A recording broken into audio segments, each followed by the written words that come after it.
Diyos ko po. Ano na namang sinasabi nito?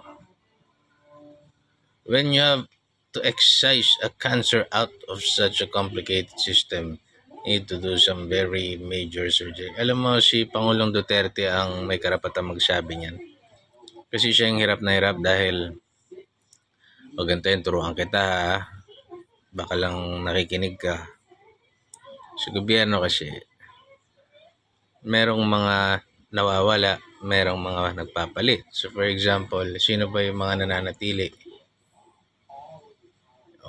Tukuyin mo ngayon yung mga nananatili sa gobyerno regardless of kung sino yung mawala. Sino ba yon?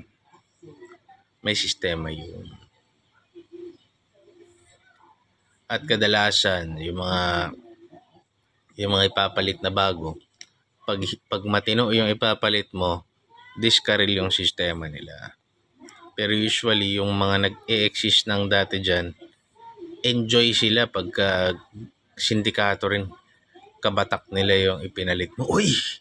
Buhay na naman ang kabuhayan natin pagka naglagay ka rin ng sekretary na nakabatak nila. Puta ganon, men.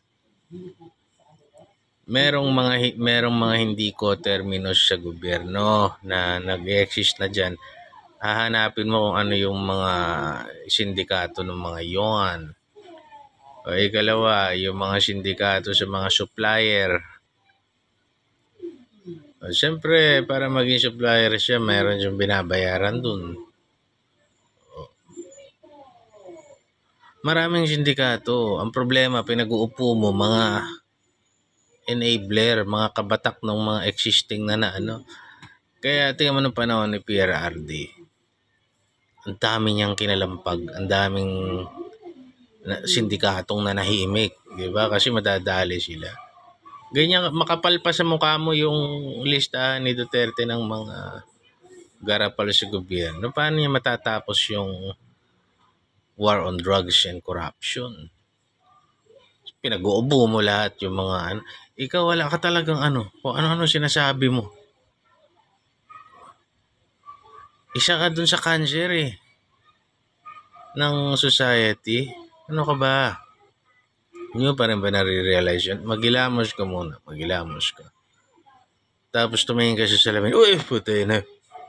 Parang, parang problema ako Ganon. Magkaroon ka ng self-reflection, ng self-awareness.